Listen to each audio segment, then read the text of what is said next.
Olá, boa tarde. Boa tarde. Ficou para a semana que vem. O governo adia o anúncio das regras para o saque do FGTS. Um vereador é preso suspeito de chefiar uma milícia na Baixada Fluminense. O grupo ameaçava moradores, negociava assassinatos pelas redes sociais e explorava até kit para churrasco. Retrato do descaso. Um cadeirante não consegue descer do ônibus porque o elevador quebrou. E ainda, mais de 30 pessoas morrem no incêndio de um estúdio de animação no Japão. A preocupação com o avanço do ebola na África Central. E as novas contas do governo sobre a economia gerada pela reforma da Previdência. O Jornal Hoje está começando.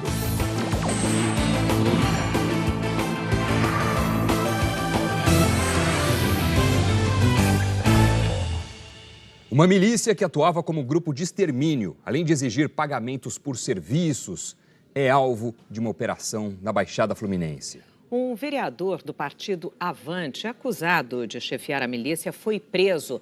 As informações ao vivo lá da Baixada com a repórter Larissa Schmidt. Boa tarde, Larissa.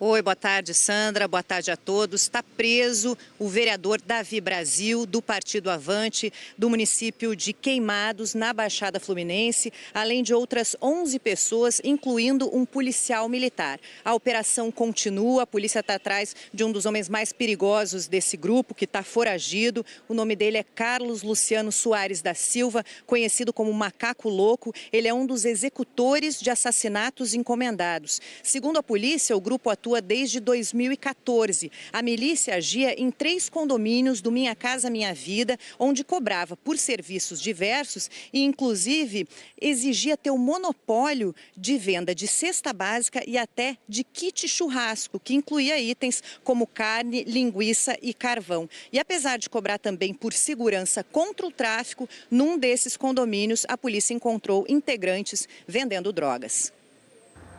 Eram 5 da manhã quando os policiais deixaram a divisão de homicídios da Baixada Fluminense com 32 mandados de prisão. 8 suspeitos já cumpriam penas. O principal alvo foi preso em casa. O vereador do Avante e ex-secretário de Defesa Civil de Queimados, Davi Brasil Caetano. Ele também é policial militar reformado. Os investigadores disseram que Davi Brasil é o chefe da milícia. Ele coordena a ação de todos os outros integrantes do grupo e, inclusive, ele foi responsável por expandir essa milícia. Os policiais apreenderam com ele 2 espadas, uma arma e documentos. Davi Brasil disse que não sabia o motivo da prisão. Quer se defender dessas acusações?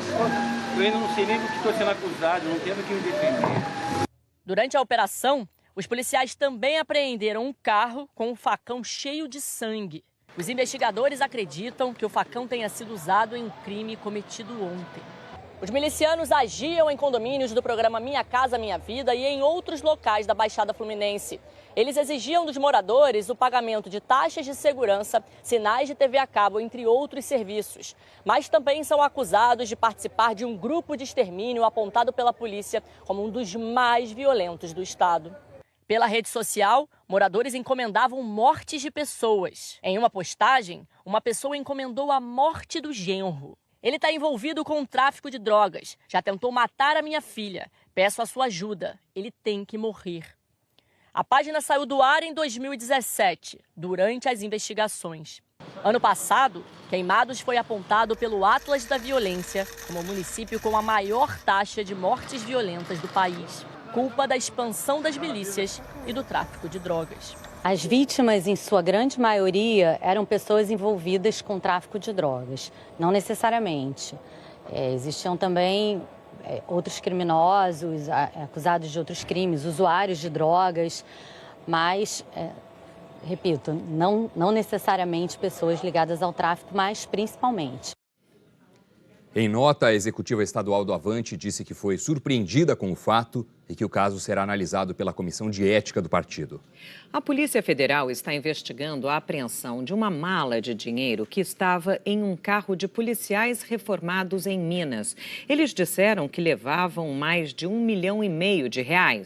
Os militares reformados foram abordados em uma fiscalização de rotina na BR-381 em Minas Gerais. Eles estavam em um carro que foi alugado em São Paulo. No bagageiro do veículo foi encontrada uma mala cheia de dinheiro. Marco Aurélio Pinheiro, que já foi comandante-geral da PM de Alagoas, e Esperon Pereira dos Santos, subtenente reformado, foram detidos e levados para a sede da Polícia Federal em Divinópolis. Eles disseram à polícia que levavam R$1,5 milhão. Segundo os policiais, no primeiro momento, eles falaram que estariam levando esse valor para que esse valor estaria envolvido numa compra de imóvel em São Paulo. Mas teriam apresentado lá um contrato que não tinha os valores e não estava assinado. Então, assim, os policiais realmente estranharam aquilo ali e trouxeram eles aqui para que pudesse esclarecer melhor essa situação. Os militares foram ouvidos aqui na sede da Polícia Federal durante a madrugada. Disseram que faziam apenas o transporte do dinheiro para um conhecido que ainda não foi identificado e receberiam cerca de R$5 mil pelo trabalho. Se eles não indicarem quem é o dono da quantia, podem ser indiciados por lavagem de dinheiro. Os militares reformados foram liberados e vão responder o processo em liberdade. Todos os serviços prestados por ele encontram-se devidamente na legalidade. A Polícia Federal vai fazer ainda hoje a contagem oficial das notas. O dinheiro será depositado em uma conta da Justiça.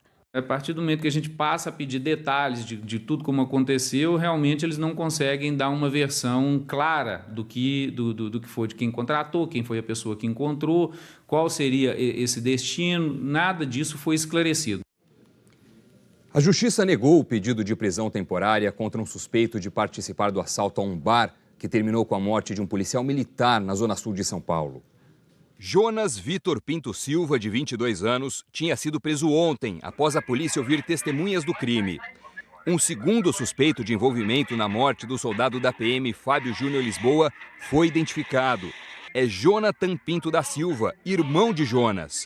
Segundo a polícia, Jonathan é quem aparece nas imagens de jaqueta com capuz escuro, ameaçando as vítimas. A Justiça já decretou a prisão temporária dele. O Ministério Público do Ceará pediu a prisão preventiva do médico e prefeito afastado de Uruburetama, José Ilson de Paiva. O médico é acusado de cometer abuso sexual dentro do consultório. O Ministério Público justificou o pedido, dizendo que ele pode coagir testemunhas e prejudicar as investigações. A Justiça ainda não se pronunciou sobre o pedido. Nesta semana, José Ilson de Paiva foi afastado da prefeitura, expulso do PCdoB e teve o registro profissional suspenso por 6 meses. Desde a divulgação do caso, 8 mulheres procuraram a polícia. O advogado de José Ilson de Paiva disse que está surpreso com o pedido de prisão e que o cliente dele está à disposição das autoridades. Em Minas Gerais foi descoberto um grande esquema de pirataria. A polícia realizou a operação em 15 fábricas de calçados e bolsas da cidade de Nova Serrana. Segundo a investigação, toda a produção é falsificada. Não foi informada a quantidade de material apreendido e nem quantas pessoas foram presas. 4 pessoas foram mortas pela polícia numa perseguição na Via Dutra, em Guarulhos, na região metropolitana de São Paulo. A Polícia Militar disse que os ocupantes do carro não atenderam a um pedido para parar ontem à noite na zona leste de São Paulo e foram perseguidos por 20 quilômetros. Segundo a PM, na Via Dutra começou a troca de tiros e os 4 foram mortos. Nenhum PM se feriu. Os 7 policiais envolvidos na ocorrência são de 4 batalhões diferentes, entre eles a Rota, a tropa de elite da PM paulista. Todos foram afastados temporariamente das ruas. A Corregedoria da Polícia disse que abriu um inquérito para apurar a ação. E durante o trabalho de perícia e remoção dos corpos, a pista expressa da Via Dutra ficou interditada. Quando os peritos trabalhavam, nossa equipe registrou um engavetamento envolvendo 6 carros.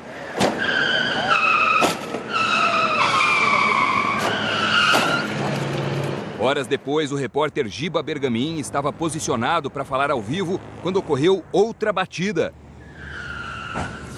Nossa, outro acidente. Caramba. ninguém se feriu nos 2 acidentes. No Rio, mais um cadeirante passou por uma situação constrangedora. Ele ficou 2 horas preso num ônibus porque o elevador quebrou. Depois de mais de 50 minutos num ponto de ônibus, hoje o André embarcou no primeiro que passou com o elevador funcionando. Tem vezes que vem 4, 5 e não funciona nenhum. Aí eu tenho que esperar um que funcione. No mês passado, ele teve que ir ao médico e o equipamento travou na hora do desembarque. É o constrangimento aí. Elevador quebrado e eu preso dentro do ônibus. Foram 2 horas de espera até que 3 homens conseguiram retirá-lo de lá. Juntou o inspetor, o motorista do ônibus, teve que parar outro motorista do ônibus de trás para juntar os 3 e me tirar no colo de dentro do ônibus. Depois de ficar horas preso dentro do ônibus, o André ficou indignado e resolveu procurar a justiça. Foi até o Ministério Público. Mas na volta para casa, aconteceu um problema ainda pior. O André despencou do elevador do ônibus, que não suportou o peso dele e o da cadeira de rodas. Teve uma fratura no cotovelo, porque conforme eu bati com o braço, tentar segurar, para não bater com o rosto, e fraturei o braço. Na semana passada, o jornal Hoje mostrou outro cadeirante com problemas de acesso. O professor Jorge Crim, de 62 anos, teve que se arrastar pelas escadas de uma agência do INSS para chegar até o andar da perícia, que já estava agendada. O elevador estava quebrado. Outras pessoas passaram pela mesma situação. Depois da denúncia, o INSS suspendeu as perícias nessa agência e reagendou para outros endereços, mas não avisou quem já tinha horário marcado. O INSS disse que não conseguiu avisar sobre o reagendamento para quem estava com os dados desatualizados no cadastro. Lamentou a situação e disse que está trabalhando para uma solução definitiva para o problema. O que os cadeirantes esperam é a garantia de direitos básicos a qualquer cidadão. O mais justo seria eles consertarem os ônibus e me devolver meu direito de ir e vir, que eu só quero isso. A Prefeitura do Rio multou a aviação Redentor. A empresa disse que o elevador perde a regulagem por causa da trepidação causada pelos buracos nas pistas e que está testando um novo equipamento. O ministro da Casa Civil, Onyx Lorenzoni, disse que ficou para a semana que vem o anúncio sobre a liberação de saques das contas do FGTS e do PIS/PASEP. A expectativa era que essas medidas fossem divulgadas hoje, data em que o presidente Jair Bolsonaro comemora 200 dias de governo. Se entrar um dinheiro extra, tem que pensar em qual é a prioridade. Para o Edivan, vai ser pagar os boletos atrasados. Tem uma dívida da faculdade que eu devo ainda e eu iria quitar ela. Pagar conta também é o plano do Rafael. Quitaria a dívida do carro. A ideia de liberar o dinheiro do Fundo de Garantia do Tempo de Serviço, o FGTS, foi confirmada pelo governo durante viagem à Argentina. Hoje, já de volta a Brasília, o presidente Jair Bolsonaro falou novamente sobre o assunto. O que deve ser anunciado hoje, que não foi batido o martelo. Se for batido o martelo, faltam alguns ajustes. Eu quero aqui antecipar a equipe econômica. Só que há pouco, o ministro da Casa Civil, Onyx Lorenzoni, disse que esse anúncio ficou para a semana que vem. Os técnicos estão fazendo ajustes e nós tomamos a decisão de que na semana próxima vai ser feita a apresentação da medida provisória que trata da questão do Fundo de Garantia e também do PIS/PASEP.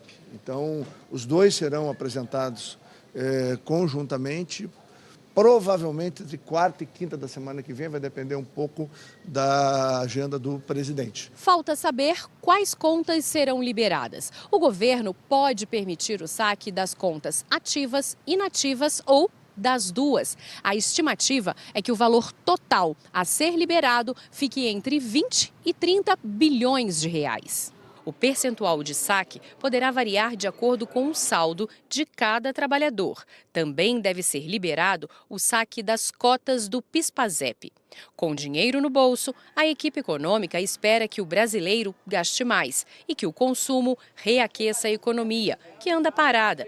Em 2017, o governo Temer também recorreu ao FGTS para estimular o consumo e liberou 44 bilhões das contas inativas do fundo. O Júnior não tem dívidas e pensa em aproveitar. A minha ideia é viajar, fazer viagens, né? Aproveitar mais a vida. Quem tem fundo de garantia pode consultar o saldo via internet, por um aplicativo no celular ou pedindo um extrato no banco. O FGTS é depositado todo mês pelo patrão. O dinheiro é uma espécie de poupança e pode ser sacado quando o trabalhador se aposenta, compra um imóvel, é demitido sem justa causa ou em casos de doenças graves, por exemplo. Esta planejadora financeira diz que quitar dívidas é sempre a melhor saída. As pessoas têm que pensar um pouco mais no futuro, então utilizar esse dinheiro com muita parcimônia, com muita consciência, com muito cuidado, para aproveitar, né? Ter realmente uma oportunidade de melhoria de qualidade de vida, isso é o mais importante. A gente fala agora da previsão do tempo com Jaqueline Brasil, que já está aqui. Oi, Jaque, boa tarde para você. Boa tarde para você, para o Doni e para você também. Bom, hoje amanheceu com o sol que ainda está aí lá. Ai, que delícia esse sol quentinho. Vai ficar assim, me diz. Sabe que você adorar, vai continuar assim, gente. Sabe aquele dia que você fica debaixo do sol e esquenta e quando vai para a sombra fica com frio? Então, é isso aí. O tempo fica firme aqui em São Paulo, imagens ao vivo, céu azul, poucas nuvens, máxima de 19 graus, com menos sensação de frio do que ontem, porque hoje não temos aquelas rajadas de vento. Em Minas Gerais, também essa mesma previsão. O sol aparece, a tarde vai ser aí ensolarada com máxima de 23. Rio de Janeiro, mais nuvens, 24. Em Vitória, aí sim pode chover, 24 a máxima de hoje também. E essa chuva em Vitória, porque tem umidade vindo dessa nova alta pressão que acabou de se formar. Ela vai provocar chuva no Espírito Santo e também em Santa Catarina, como em Floripa. O céu está nublado e até ventando também. A chuva vem a qualquer momento, máxima de 20 graus. No restante do sul e também do centro-sul, aí sim o tempo fica firme. E a temperatura tentando subir aos poucos, como em Porto Alegre, máxima de 21, 16 em Curitiba e 26 em Campo Grande. Mas no norte, no nordeste, aí não tem nada de frio, né? Calor o ano inteiro praticamente, não? Né? Muita gente tem essa curiosidade, né? E a gente vai explicar então. As regiões norte e nordeste, elas estão mais próximas da linha do Equador e com isso recebem mais energia do sol ao longo do ano todo. Ou seja, esquenta mais. E esse ar quente, ele serve como um bloqueio de frentes frias. Já em boa parte do centro-oeste, aqui no sudeste e no sul, como estão mais distantes da linha do Equador, as estações ficam mais definidas. Por isso, agora no inverno, é super comum a entrada de ar frio, de frentes frias e tudo mais. É por isso que agora, em pleno inverno, as temperaturas ficam sempre acima dos 30 graus em Palmas, com 37, 34 em Teresina, 32 em Macapá, também em Manaus.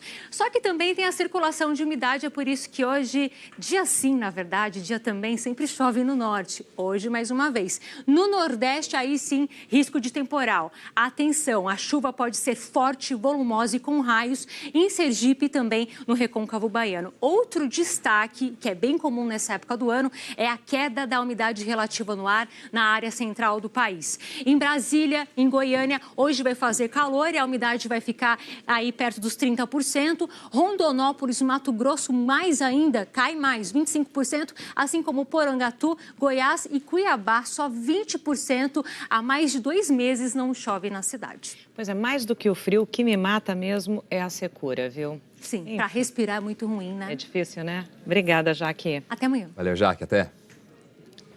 A Anvisa suspendeu a importação, distribuição e uso da vacina pentavalente líquida produzida por uma empresa indiana. Segundo a Agência Nacional de Vigilância Sanitária, a empresa foi reprovada na inspeção de boas técnicas de fabricação. A vacina pentavalente protege contra doenças como hepatite e coqueluche e deve ser aplicada nas crianças aos 2, 4 e 6 anos de idade.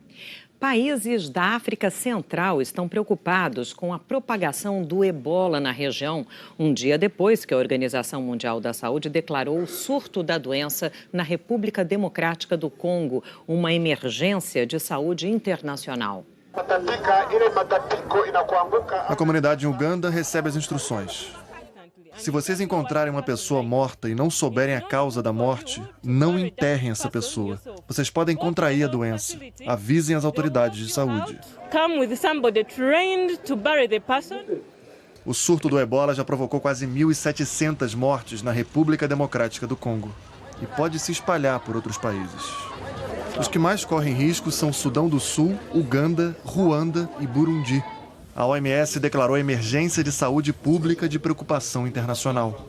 He has since died. E disse hoje que uma mulher da República Democrática do Congo que atravessou a fronteira para ir a um mercado em Ruanda pode ter levado a doença para o país vizinho.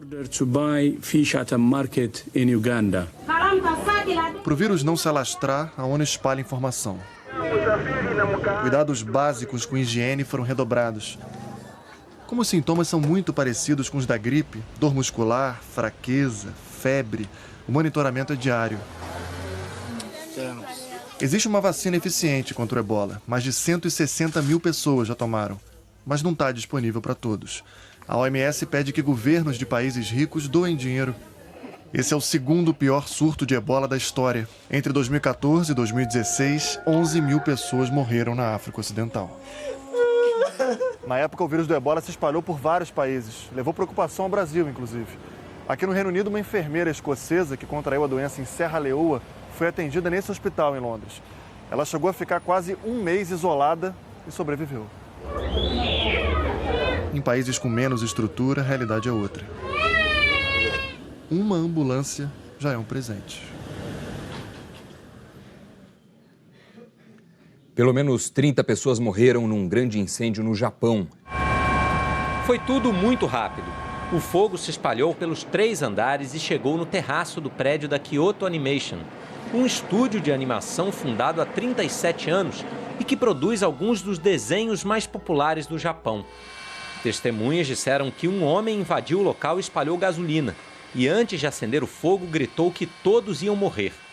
Um posto da região confirmou que um homem aparentando 40 anos havia comprado 40 litros de gasolina pela manhã e estocado combustível em 2 galões. 36 carros de bombeiro foram mobilizados e no início da tarde, horário local, o fogo já tinha sido controlado. Começou então o trabalho de resgate, a tentativa de salvar os funcionários do estúdio que tinham ficado presos dentro do prédio. Este bombeiro conta como era difícil ter acesso às áreas mais atingidas pelo fogo, assim como encontrar pessoas ainda com vida. Havia corpos em todos os andares e alguns numa escada que aparentemente desmoronou por causa das chamas. Cerca de 70 funcionários estavam no prédio. 36 foram resgatados e levados para hospitais da região. O estado de alguns feridos é considerado crítico. O suspeito de começar o incêndio com ferimentos leves também recebeu atendimento médico. Ele tem 41 anos, está sob custódia policial e ainda não está claro se possui alguma ligação com o estúdio da Kyoto Animation. O primeiro-ministro Shinzo Abe afirmou que não tem palavras para descrever a tragédia e ofereceu condolências às vítimas. Nas redes sociais, muita comoção e campanhas de apoio financeiro ao estúdio e às famílias arrecadaram centenas de milhares de dólares em poucas horas. Os seguranças responsáveis pela Catedral de Notre-Dame demoraram meia hora para chamar os bombeiros no dia do incêndio, em abril. A informação foi dada pelo jornal americano The New York Times. O alerta teria surgido no painel de controle às 6h18 da noite em Paris. Mas os bombeiros só chegaram à catedral quase às 7. É que o responsável pelo monitoramento viu o alerta, mas um guarda foi verificar a cobertura errada de um prédio anexo à catedral. Só 25 minutos depois do incêndio ser descartado é que um gerente mandou verificar a cobertura da catedral. Nos Estados Unidos, a Câmara dos Deputados rejeitou um pedido de abertura de processo de impeachment contra o presidente americano Donald Trump. O pedido foi feito depois que Trump fez comentários considerados racistas sobre 4 congressistas da oposição. Vamos a Nova York falar sobre isso com o correspondente Ismar Madeira. Oi, Ismar, boa tarde para você. Um assunto que não acabou, né? Porque o Trump continuou atacando esses congressistas e a polêmica está estabelecida. Boa tarde, Doni, Sandra e a todos. Pois é, elas são o mais novo alvo de Donald Trump. 4 parlamentares negras que o presidente chama de esquadrão.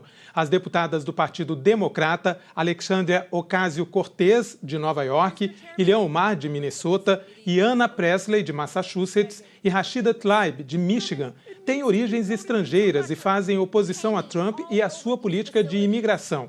O presidente já disse que as deputadas têm posições extremas e que não gostam dos Estados Unidos. Ainda sugeriu que elas voltem para os países de origem. Das 4, a única que não nasceu nos Estados Unidos foi Omar.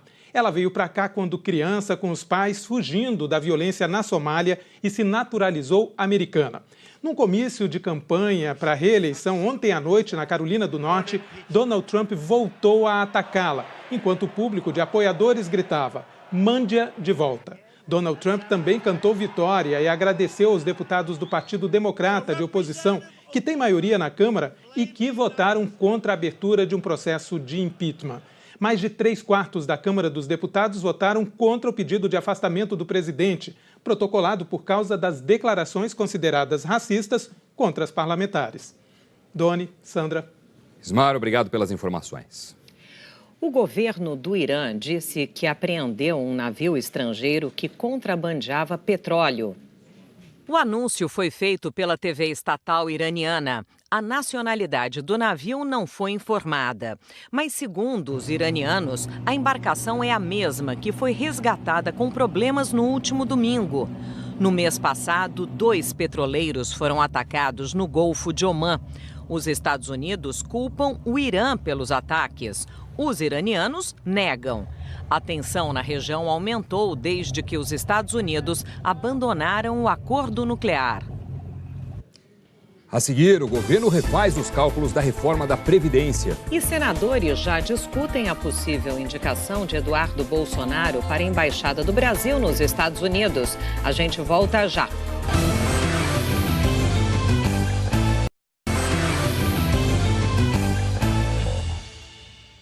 Um estudo inédito revela que nas 2 últimas décadas aumentaram os casos de câncer nas pessoas com menos de 50 anos. 42 anos de idade e o susto. Maria Celes descobriu que estava com 2 nódulos malignos no seio.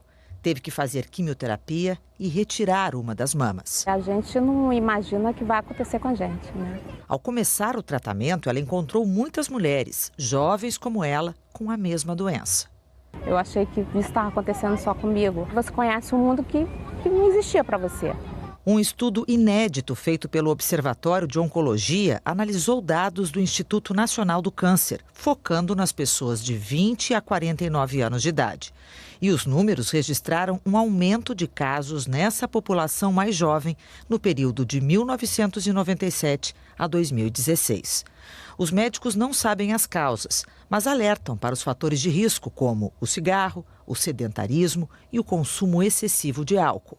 Entre os cânceres que mais cresceram na população com menos de 50 anos estão o de tireoide, de próstata e de cólon e reto. Esses dados são fundamentais, porque eles vão ajudar a orientar essas políticas que já existem, mas que precisam ser aperfeiçoadas e precisam ser direcionadas de acordo com esse público. Um outro dado do estudo também chamou a atenção dos pesquisadores. Em alguns tipos de cânceres que atingem as mulheres, não houve aumento da incidência, mas a mortalidade cresceu.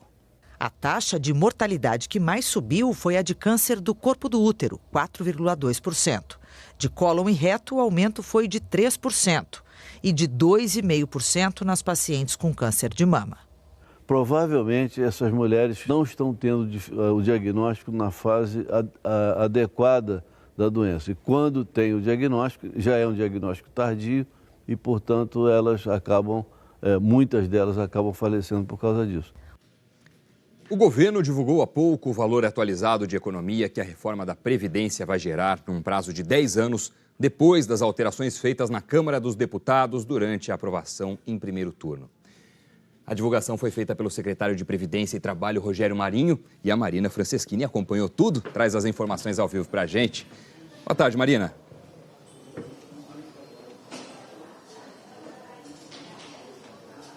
Oi, Doni, Sandra, boa tarde a todos. Olha, segundo o secretário da Previdência, a economia prevista com a reforma até agora recuou para 933 bilhões e 500 milhões de reais. Em números, então, redução de despesa. Isso significa 914 bilhões de reais e vem mais 19 bilhões de reais de aumento de receita, com a contribuição social sobre lucro líquido dos bancos, a CSLL. Então, segundo o secretário Rogério Marinho, essa é a maior, mais abrangente e também a mais ambiciosa reforma feita não só no Brasil, mas também comparando em todo o mundo. Ele disse que o presidente Jair Bolsonaro usou o prestígio pessoal dele para convencer a população sobre a importância da reforma da Previdência. Parabenizou também a Câmara dos Deputados, porque disse que a população está entendendo, está aceitando melhor a reforma da Previdência e a Câmara traduziu isso em números na votação do texto base em primeiro turno, com 379 votos favoráveis. Ele disse também que foi dado um passo gigantesco até agora e que espera que não aconteçam novas mudanças na reforma da Previdência. Diz que se acontecer é do jogo, mas que seria ruim, que só teria a lamentar. Essa reforma ainda vai passar em segundo turno na Câmara e depois vai tramitar no Senado. Perguntado se o ministro da Economia, Paulo Guedes, teria ficado decepcionado com uma economia inferior a R$1 trilhão em 10 anos, ele disse que não, pelo contrário, que parabenizou a equipe e disse que ainda é preciso contar com a medida provisória que combate fraudes, que também vai trazer economia ao sistema. Doni. Valeu, Marina, obrigado. A possível indicação do deputado Eduardo Bolsonaro pelo pai dele, o presidente Jair Bolsonaro, para ocupar o cargo de embaixador do Brasil nos Estados Unidos é assunto de Andréia Sadi hoje. Oi, Andréia, boa tarde para você. Conta pra gente o que os senadores estão achando e estão falando dessa possível indicação. Oi, Sandra, boa tarde a você. Doni, boa tarde a todos. Olha, nos bastidores, os senadores eles já discutem qual é a melhor estratégia, qual é o melhor gesto político para o caso de uma votação do nome do deputado Eduardo Bolsonaro para a Embaixada dos Estados Unidos. Essa votação, se acontecer, se a indicação for confirmada, ela é secreta. Isso é uma imposição constitucional. Mas qual é a ideia de senadores, principalmente da oposição? É cobrar dos senadores que forem favoráveis a essa indicação que eles exponham de forma individual no microfone, na tribuna, que votaram a favor da indicação de Eduardo Bolsonaro. Isso porque, como a gente tem acompanhado, essa possível indicação de Eduardo Bolsonaro, ela tem sido criticada entre parlamentares, entre políticos e também no meio dos diplomatas, entre os diplomatas. O presidente Bolsonaro já disse nesta semana que, por ele, essa indicação estava definida, mas até agora não tem prazo e não tem nada de forma oficial. Tem essa estratégia nos bastidores dos senadores. Sandra. Ok, Andréia Sadi, muito obrigada. A seguir, as discussões sobre a suspensão de investigações com dados compartilhados pelo COAF. A gente volta já.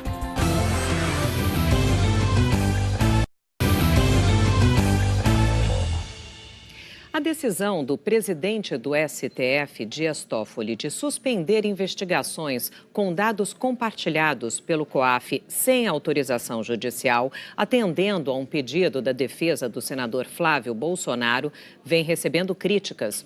O trabalho feito pelo COAF, que identifica transações suspeitas e encaminha os dados para órgãos de investigação e controle, vem ajudando o combate à corrupção e ao crime organizado. 176 milhões de reais. Foi esse montante que a atuação do COAF possibilitou o bloqueio judicial no Brasil e no exterior no ano passado todo. Fruto de um trabalho conjunto com o Ministério Público e autoridades policiais das esferas federal e estadual. Eram movimentações suspeitas, rastreadas a partir de investigações sobre lavagem de dinheiro e crimes relacionados.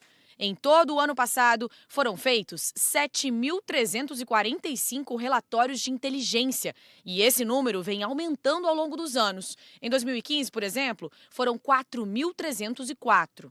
Para o chefe do Ministério Público de São Paulo, a importância do COAF é inegável no combate à corrupção. O COAF ele foi criado pela Lei de Lavagem de Capitais em 1998, com essa função de proteger a ordem econômica, proteger a circulação da moeda no país, para lavagem de dinheiro, para evasão de divisas, né, para os crimes de organização criminosa, colarinho branco.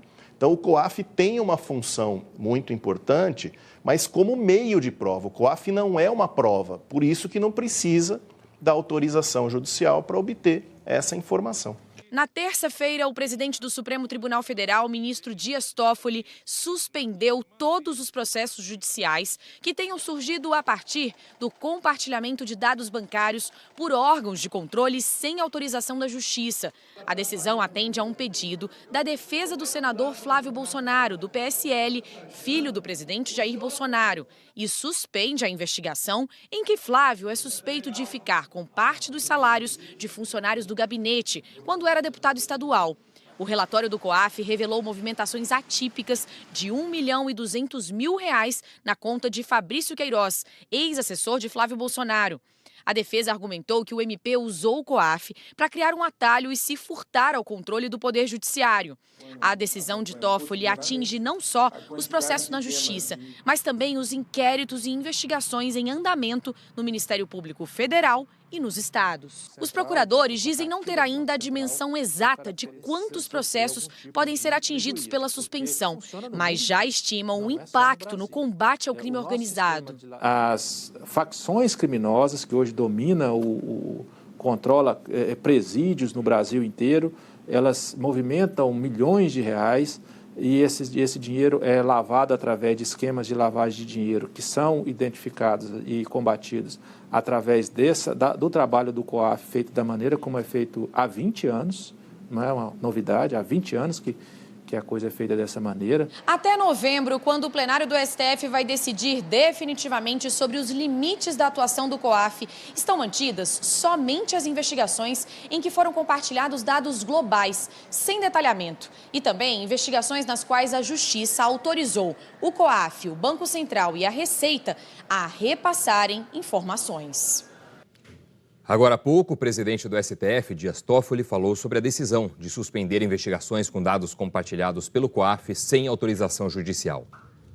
As informações detalhadas dependem da prévia autorização do judiciário. Você pode exemplificar? Isso é da seguinte forma que se dá. Um cidadão diz que tem 1 milhão de patrimônio e teve 100 mil de renda no ano anterior, quando faz a sua declaração. Se o COAF identifica que esta pessoa movimentou, por exemplo, 10 milhões, tendo só 1 milhão de patrimônio e 100 mil de renda, existe um desvio.